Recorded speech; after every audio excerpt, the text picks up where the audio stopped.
controversial subjects with the facts can be tense, but we are Ace Up Science here to make things make sense. Dreams.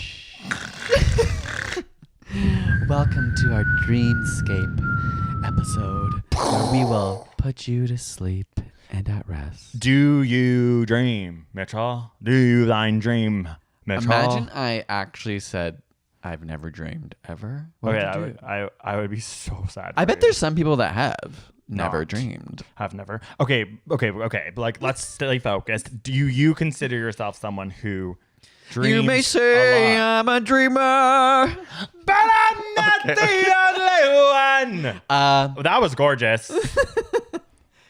I wouldn't say I'm a heavy dreamer. I have had dreams. And I think in quarantine, even in the last handful of months, and we might know why from one of our previous episodes, I've had more dreams than normal.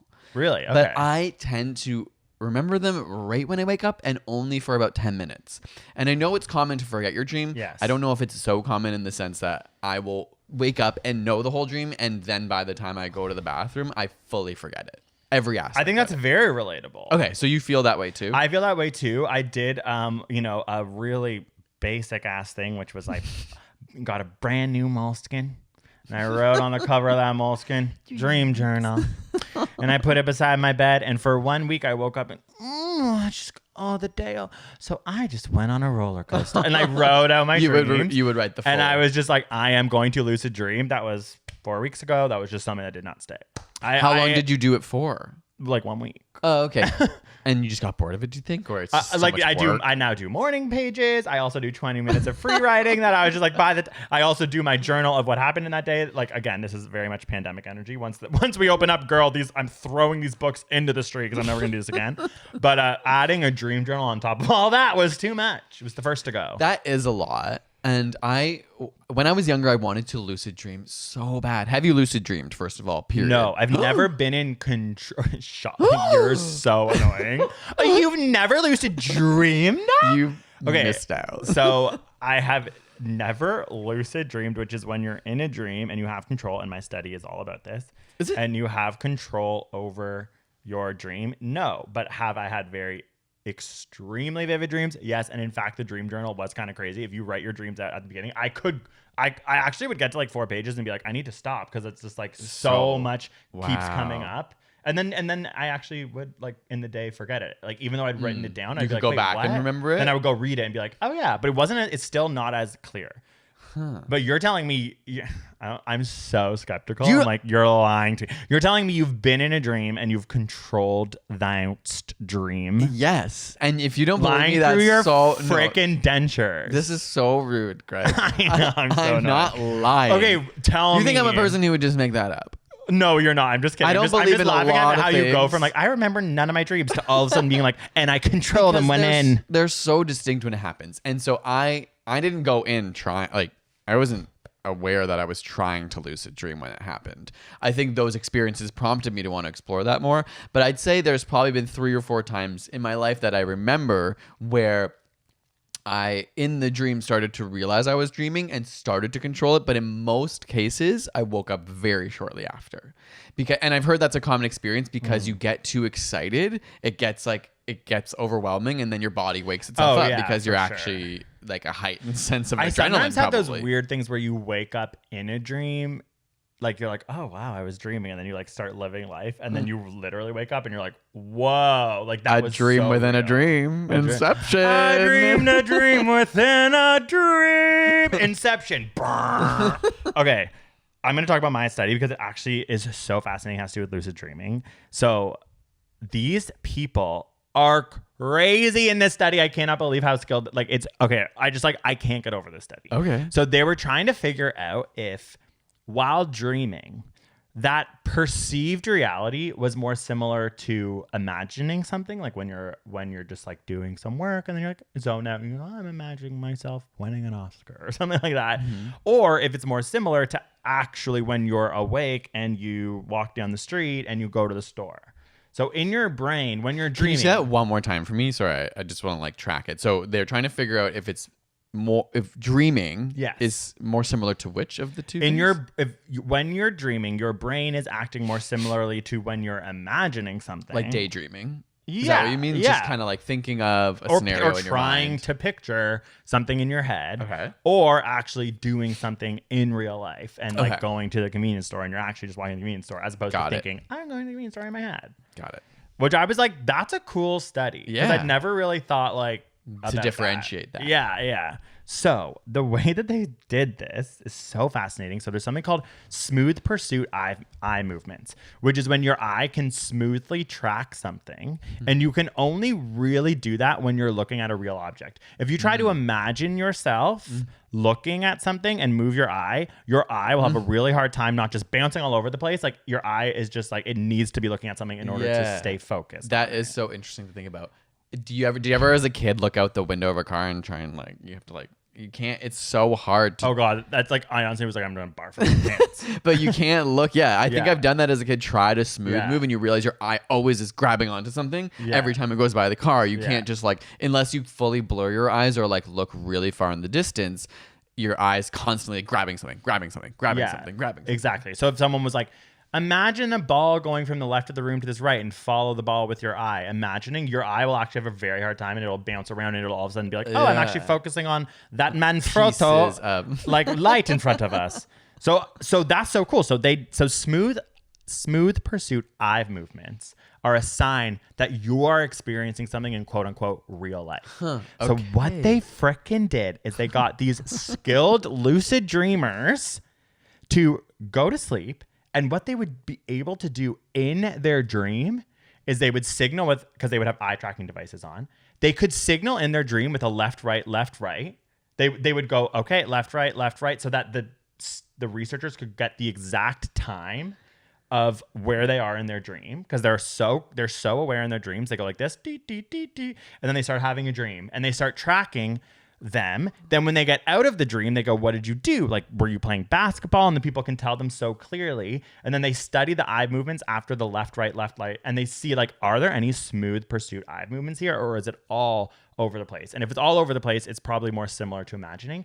And they found there was like, if the person was dreaming about like bird watching, they would see smooth eye movements that kind of track someone looking at a bird. That's freaky. They found out that it is, according to this study, it was only 6 people, because not very many people can lucid dream this beautifully, that they found out that it's more similar to a real life experience than your imaginary experiences when you're dreaming.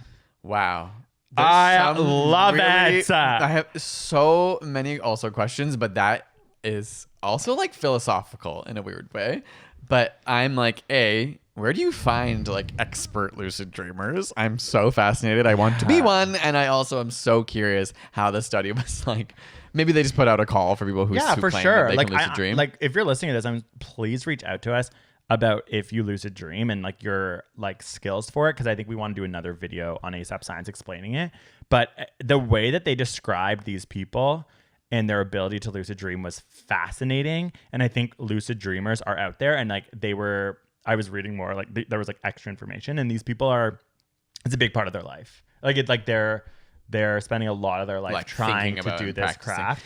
The fact that they could left, right, and then be like, okay, the researchers are going to study this part, and then like live in their dream is like mind blowing. Yeah, that is crazy to like be in someone's dream and know that they're consciously also aware while they're unconscious that I don't know, that they're even being it's studied. Like, it's weird levels of what is existence. Yeah. It reminds me, Oh I my once gosh. saw, and I'm hopefully not gonna like butcher this, but there was a TikTok classic, but it was someone talking. I once saw This guys profound a TikTok under 60 seconds. It was someone explaining I think it was a Hindu philosophy around like who you are and what your conscious is. And it talked about how, I don't even know if I'm Oh trying to my say this. god, you lost it. I'm so embarrassed. No, it was this idea of even when you're dreaming, you believe that is you. There is a sense of, it was like trying to Yes. separate, like you always believe that's you. When you're dreaming, you feel it's Yes. reality. Yes. You don't know it's not. But there's Yes. like, it was trying to describe that in all of these realities. This is a there's- TikTok? I need to find it. How the Like, hell? No, sorry. I'm just like, this is like so oh, deep. I saved it. It was profound. I was like that. I honestly was like But that. okay, but I didn't let you was- finish. I didn't let you finish. Yeah, and I'm kind of don't want you to let me finish because I know I'm gonna ruin it, and I'm just when you start something and I'm like I literally heard the most Oh profound my thing, God. and now I Imagine you woke up right now and this was all a dream. ew, that's gross. It was all a dream. I used to read Word Up. Wow, there's so many songs about dreams. I constantly think about that What you're happening. waking up? Yes, and being like, wow, that I'm back in university. You don't have a and I podcast? haven't met you yet. ASAP Science doesn't exist. And this is you all. constantly think about that. That's a thing I think about all the Like time. this Not- is a lucid dream. This is not a lucid dream. No, I know, but you think that this could be. Sometimes I I am love like that. when you die. This is also kind of what Inception is like at the end of your dream life, then you wake up and then you realize it was a dream. I iconically never understood Inception. At the end, when the spinning top didn't fall, like I remember in the theater, the person beside me was like, "Wow!" and I was like, "Wait, what the? Can we rewatch fuck it? I Does that love mean?" Inception, and Like when you the hate it. credits came after the spinning top not falling, I was like, "How's that? What does that mean? Is that the end?" I thought the only reason I was just like, it was cool when when the room went sideways. Oh I'm like, my God, I you're like so that, but I don't know what the hell we're doing here, or what we're talking about. It was just to leave that question of did he ever get out? Is he still in that dream world? Dreaming? It's just like about dreaming. Because you still don't I think you still don't see his kid's face, or you do at the end finally. I like Memento. I like Dunkirk. I like linear Christopher Nolan movies. That one I was like, he's trying really hard. No, Inception's actually a really good movie. No, I know. Isn't it the really- number one it's- most loved movie? Of I all think it's a time? perfect example of like a Hollywood huge budget action film also being kind of about like that interestingly 1 minute intellectual. TikTok you watched. Yes, literally. Whereas his more recent one, I'm forgetting the name right now, Tenet. that was a mess. Enjoyable, but absolutely a mess.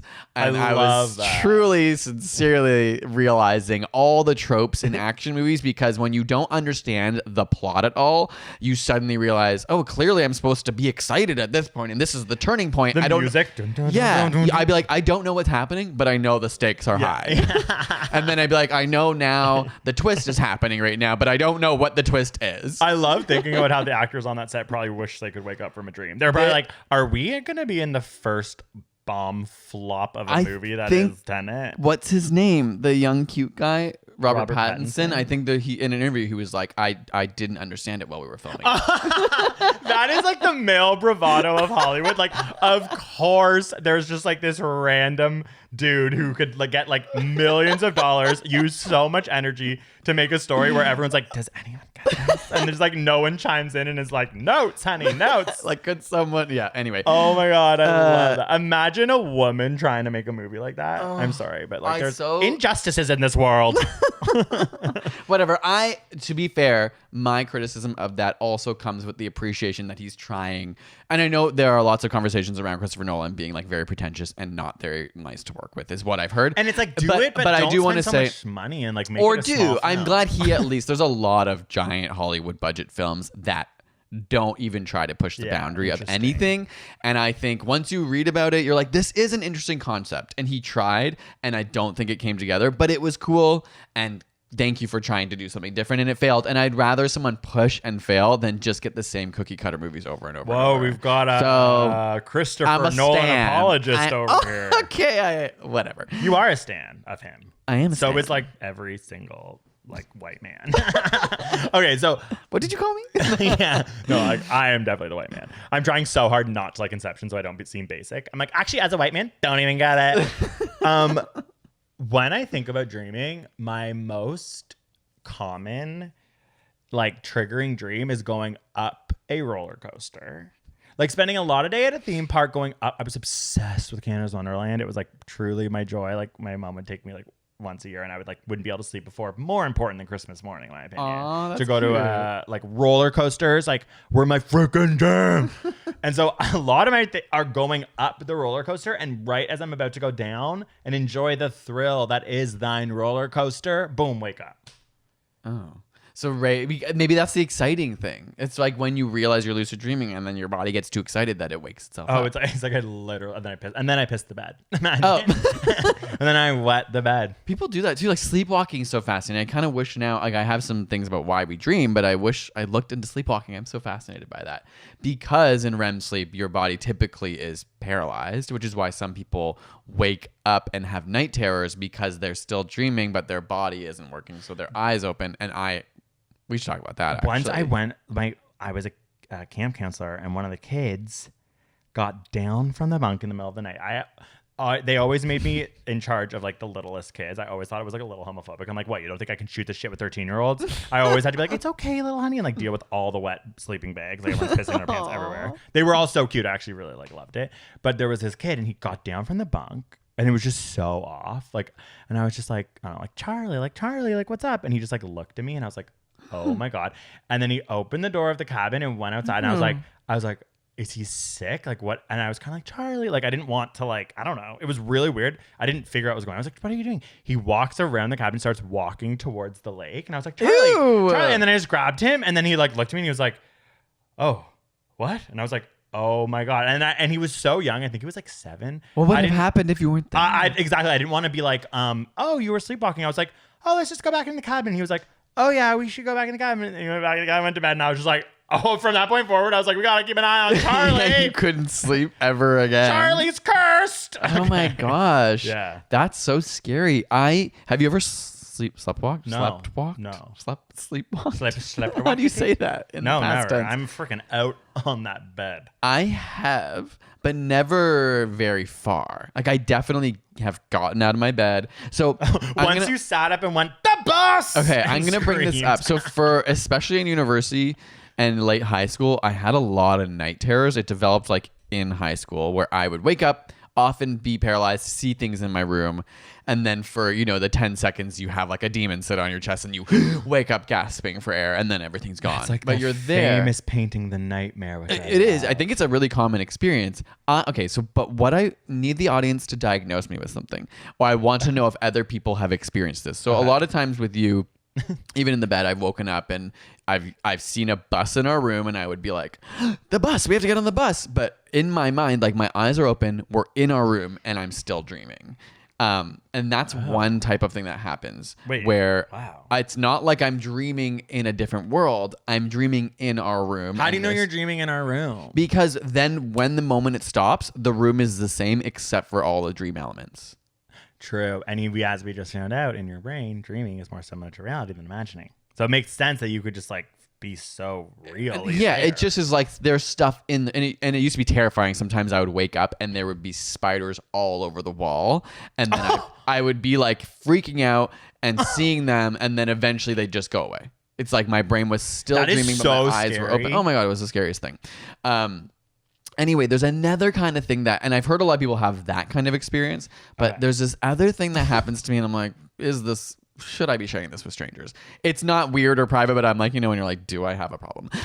Where I wake up, but I'm not awake, I'm dreaming, and I start to engage and talk to inanimate objects either in the room or I think I'm talking to someone in the basement. Sometimes I get up and stand up and talk. Wait, what basement? Like in our basement. I'll be upstairs standing. Mitch, we don't have a basement. No, so it's like I am dreaming that this thing's happening and I don't realize it. And then in the morning, I wake up and go, I remember getting up and thinking I was talking to the closet. Okay, so you remember talking to the random it was object. Visually the closet, but contextually Is the to closet me, like, hello there, Mitch? And then I love that you put clothes in I me. don't see there's no movement because I'm actually seeing what am I seeing. But when you're talking to it, what are you like? Is there not like a plot behind it? I don't know. It's so confusing. You know how dreams are so weird? It's like there's no reason or rhyme. I'm not in this version. I'm not hallucinating anything. I'm just putting like an energy or a belief or an emotion into something and having an interaction with it. And sometimes that thing is not in the room, but I'm somehow think I'm communicating to it. Wow. But it's like a weird dream state. And I'm so curious if anyone else experiences that. Where it's if Joseph from Joseph and the Amazing Technicolor Dreamcoat could reach out and diagnose the meaning of that one. Wait, why him? Because that's the plot of Joseph and the Amazing Technicolor Dreamcoat, one of the best musicals of all time. He reads dreams. Have you not watched it? I know. I absolutely hate that musical. And that is one of the biggest issues in our relationship. Maybe you're talking to your closet for something to do with gay reasons. No, I just said the closet gay. as an example. It could be a couch. It could be the dresser. It could be something else in the house. And I have not come across anyone else in my personal life that I've talked to about that had that exact experience, but there must be other people that So experience reach that. on out if you also talk to your couch. We've gone on lots of tangents. I'm going to bring up, mine's not a study, It's called but... Side Note for a reason, hun. Don't feel true. shame. Oh, yeah. And actually, a lot of people have said nice things. They're like, I love when you go on the side notes and tangents. So, okay, here we are. You got your wish, okay?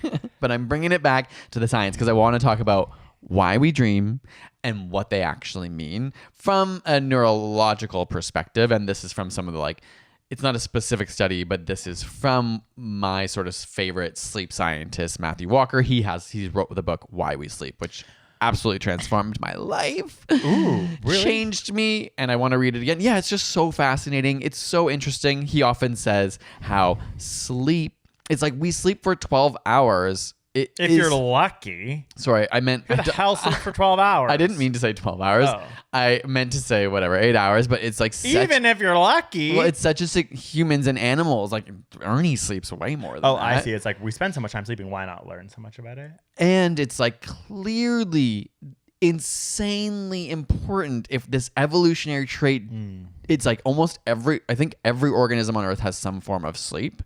And so it would be such a mistake because you're not only vulnerable, like you can't be eating, you can't be doing all these things while you're Yeah. sleeping. So obviously there's such Something an really essential important. function to why we sleep. Yeah. Which is only really starting to Yeah. be discovered now. And maybe I said this the other week. I only realized like MRIs and those kind of brain scans were really only developed in the 90s. And so The one good thing that came out of the frickin' 90s.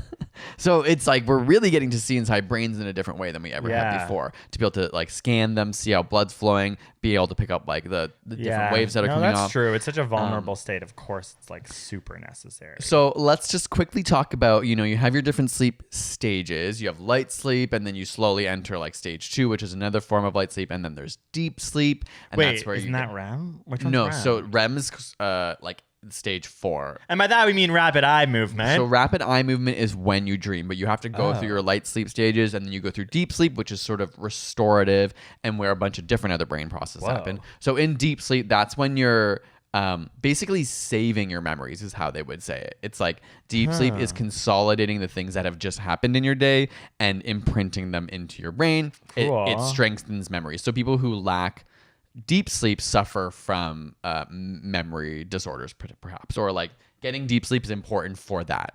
And I Okay. have memory problems, so like who knows? You're spending too much time talking to your closet. You gotta get into the deep sleep. Literally, I know. So then REM has been known. So this is when you dream. You only dream in REM sleep. Although sometimes I'm like, I swear I'm dreaming outside of that. Like sometimes I fall asleep instantly and feel like Like I'm when you dreaming. have like a cat nap. Yeah, I feel like they would often say it takes too long for you to get to your dream stage. So I need to talk to a sleep specialist. You're like, about this. Matthew Walker, we need to have a chat. I have some corrections. But REM and dream sleep, they believe, is for 2 specific reasons now. One, it's tied to creativity of the brain. And the second is a form of emotional aid. Interesting, right? Okay, wait. You do a little mic drop with your hand. I'm like, okay.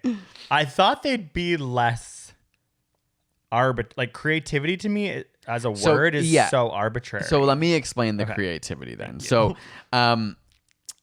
in the way that deep sleep forms your memories, the way that Dr. Walker explains this is that REM sleep is sort of informational alchemy. So it's when your brain starts making connections across different spaces. Okay. So in terms of creativity, it allows for you to think of things in different ways. It's often why people say sleep on your problems, because when you sleep and go Yeah. through REM, your brain is making literal connections. So it's not creativity. I mean, obviously it's linked to true creativity of being able to be artful and whatever, but Yeah. creativity in solving math or science problems, Yeah. as well as to sleep on a problem, your brain actually finds new ways to make connections that it does not make if you don't go through REM sleep. Yeah, that's so interesting. And it's kind of like I find when I'm trying to be creative, like if I'm painting or writing or doing something, it can be really hard when you try like to force yourself to be Yeah. creative. It's like it really is so annoying how like every like podcast where someone's like, they're like, how do you write your book? And they're like, well, you know, it just comes to you on a walk. Or like everyone's moment of like Right. It's not necessarily creative when breakthroughs. It feels like it's maybe a little bit like, I don't know why I have to roll my eye at every common like pattern I see or hear, but it's like I'm just critical of everything. But it feels like there's this idea that these things come when you're not actively forcing it. And I have found that in a frustrating way, like as someone who like schedule and things, like when I schedule in free write for 20 minutes, like that's an active thing that like does something, but it's not in those moments that the creativity, it's like that kind of does something. And then later when I'm not thinking, It's like I'm like, whoa, like, and I'm just like, okay, that's kind of when you say creativity and sleep, that makes sense to me because you're not forcing anything, but your brain is doing this thing and is using all your skills and your perceptions from the day to be I creative. guess you could kind of relate it to fitness in that, of course, when you're working out, you're building muscle, but it's actually outside of that time. That's why you need rest days between certain muscle groups, because it's actually in the downtime that your muscles are creating and connecting new fibers and building up new muscle. So you're stimulating them, but then you actually need the other time to complete the cycle of what happens when you build a muscle. So in a similar way, REM is literally making all these associations and unique things that wouldn't have been obvious to you in your waking life that start to become more clear when you sleep properly. That's cool. So that's number one. So the second part, well, I also want to say, interesting fact, only around 5% of dreams they've quantified are sort of reliving experiences of your actual life. Oh, really? So most of your dreams are much more, you know, I don't want to say metaphorical, but like obviously we have weird I'm not dreams. at Canada's Wonderland when I'm on that roller coaster. I'm at a made up freaking theme Yeah, park. and it's probably when you start to put it together, it doesn't fully make sense, but it feels like it makes sense. yeah, true. And so what they see though in the other, you know, vast majority of dreams is that there's sort of a connective thread to the emotions and concerns of your life. I will say I have been dreaming so much about my friends and family more than ever because I'm like, I'm missing them. Yeah. You probably think, it's like you're dealing with emotions. Yeah, probably. in the past I wouldn't dream as much about my friends and family because they were like That's a interesting. staple Yeah, in my you life. don't- And I would dream about like I don't know why I can't get over theme parks, but like eating a funnel You're cake. obsessed. Or just like it would just be so like I just have so many dreams about my family, like just like hanging out with them, and it's just because I like miss them. I don't know. I'm here. I am becoming Joseph and then Joseph and the taser him with a dream coat myself. I weirdly have not had really dreams of friends and family.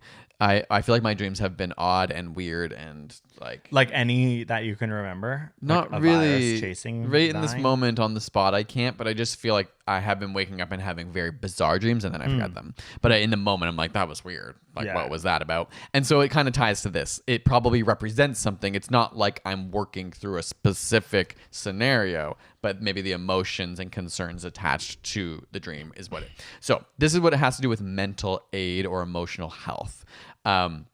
Basically, noradrenaline is a chemical that is released in your brain that is similar to adrenaline in the rest of the body, but it is only not released at one time, whether you're awake or sleeping, and that's in REM. So the only time it's not cycling in your body is when you go into REM. Oh my sleep. god, that's so cool because noradrenaline is such a like specific like hormone, and it's like that. It does. Wow. And so as a result, brain imaging studies show that when you go into REM, the emotional and memory parts of your brain start firing, but Yeah. there's no noradrenaline. That's so. I feel like sometimes when I'm like, Greg, have a creative thought for once in your goddamn freaking life.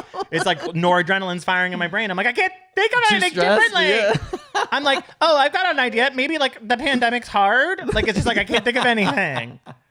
Such a unique thought. Yeah, I'm like, oh, like, maybe I should tweet for me up signs that the pandemic seems hard on everyone. It's like I'm like noradrenaline, get out. It is, yeah. It's just, and obviously you need these stress hormones. They're useful for many situations. But the belief now is that sleep is like a form of mental therapy. It basically allows you to relive emotions and scenarios without the stress hormones cycling at the same time. And That's so cool. And as a result, it's like a safe space with the emotion stripped so you can see it from an objective point. And then when you're back in your waking life, those emotions are not as stressful. And even scenarios that have happened to you that felt stressful before. You remember them as stressful, but they don't have the same weight anymore. Know what? Dreams are a safe space. They are. Dreams are a safe space.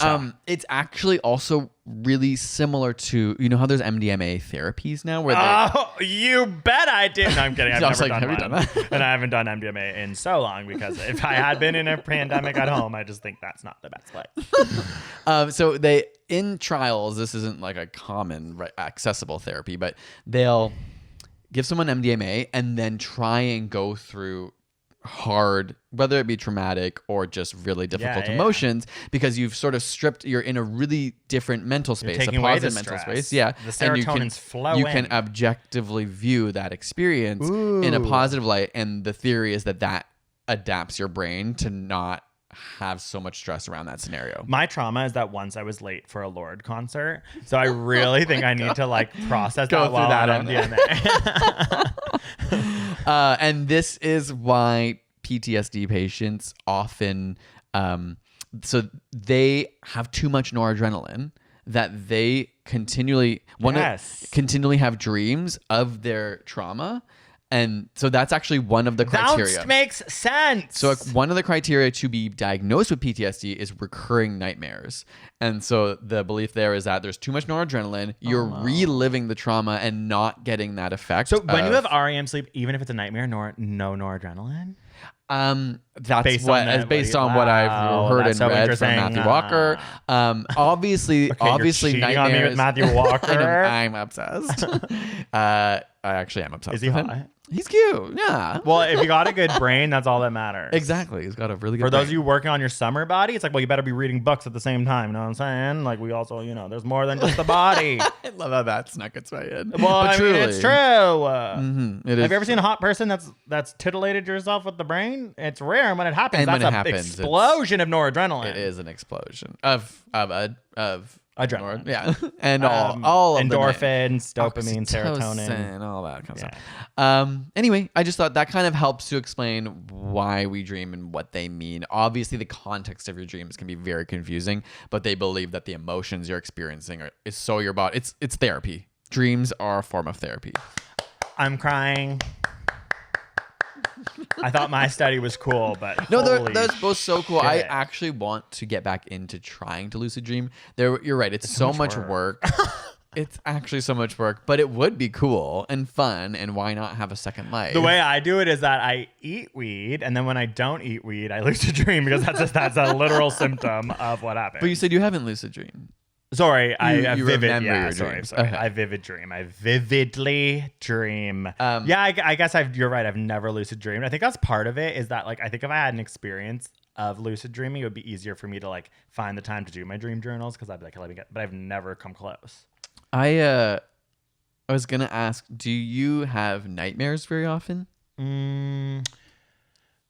Not that often, and to be honest, I freaking love them because there's nothing better than waking up from a nightmare and then having reality be such a relief.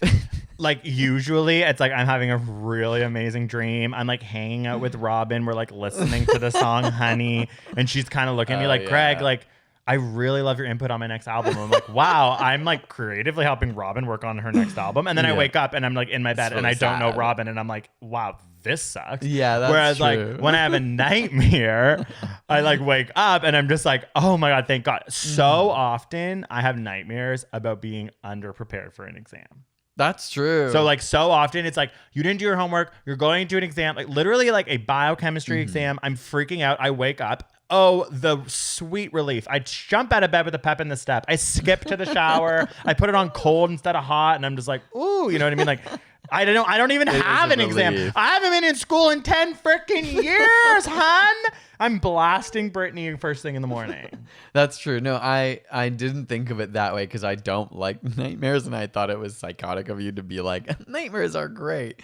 But you're right. The relief of a nightmare. And the pain of a good dream ending can actually sometimes be really painful when you mourn the loss of this amazing experience. I swear to God, it's like there's been times in my perceived life on this earth where like Bjork has appreciated my opinion on something like creative. Like that's a dream. That is literally, it was only a dream, and it's a true dream.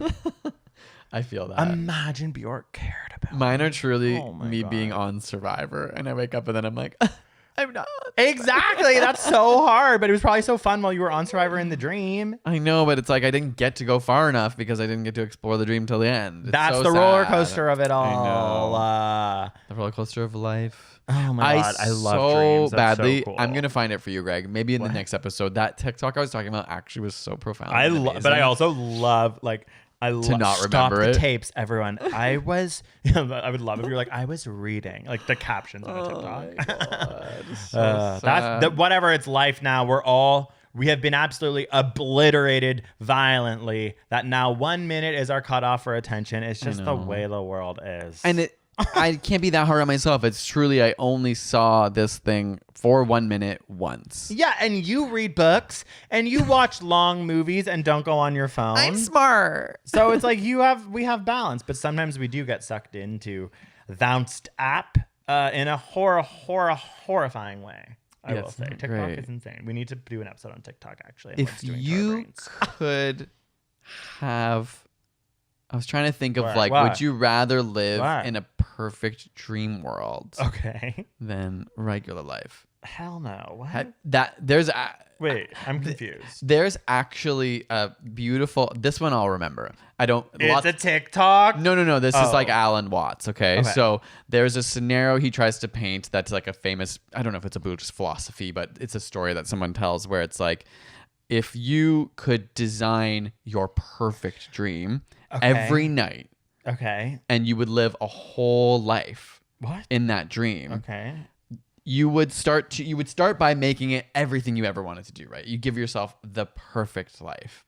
Okay. Over in this dream, you'd get all the success you want or money or just experiences and all that. And then you'd wake up and then you might do that for a while, but eventually you'd get bored of having the perfect life. So you'd start to give yourself dreams where there was a little more variability. You didn't always have control, where like things started to go wrong. I'm not always going to the theme park. I'm bored of the roller coaster. There's stakes of like some things don't work out in life. And if you keep following that line of thinking, you realize your perfect dream is your regular life. Okay. Like ultimately being in a world where not everything works out is kind of a beautiful thing that we have to appreciate. Yeah. That's beautiful. But I will say my answer to the first question was like, I don't want to be in a dream. But, no. But what's the difference between a dream and reality? If you can't tell, you even said dreams. No, sorry, I don't want to. I don't want to be. My instinct is to be like, I don't want to be in a perfect dream. Ew. What if it is a dream? But if it's a dream, it's my dream, and then it's like I shouldn't even ask you the question.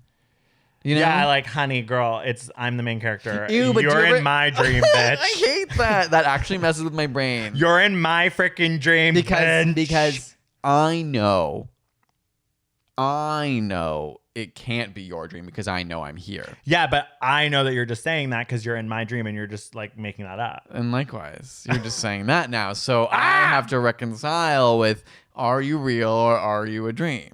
This is what I mean. I think about this all the time. So people listening to this podcast, are they real? No. No, they're I'm not the real. only real one. Whoever's listening to this is a part of my dream. But then they wouldn't have any consciousness, so you don't even need to say that. Everything's only centered around you. Unless it's not a dream, and then we're all just here. True. Okay, cool. Well, make sure you subscribe to Sidenote by Aesop Science. We'll end the podcast now, honestly. Comment down below. Okay, yeah, we got to know, has anyone feel. had those weird dreams that I've had? What kind of dreaming do you do? What do you take from your dreams? I know there are, and this is not super sciencey, but there's lots of people who interpret dreams in different ways to mean certain things. And obviously people take that extreme length of like believing like things that will happen in the future. But there are other people that use their dreams even to kind of almost as a form of active therapy to think about what is my brain. Or to use it as a form of valid. Almost the way people use astrology to like kind of to ask themselves questions about their lives, think about their lives. And I'd be interested to know how people, I find that fascinating. I know we are these kind of like science-minded people, and I think about it from like a neurological perspective, but I do still get curious and fascinated. In the same way I'm curious and fascinated by aliens and these ideas of like someone did tarot cards for me one time, and I was like, that was real. Sometimes when people like explain dreams, I'm like, ooh, okay, tell me what my dreams mean. So I can appreciate that, even though I know there isn't much science to really like support it. But that doesn't mean it's not real necessarily. So, yeah. So subscribe to Sidenote by ASAP Science and reach out to Mitch with some dream reading. And look forward to our episode on tarot cards, where we will have a debate. Okay. See ya.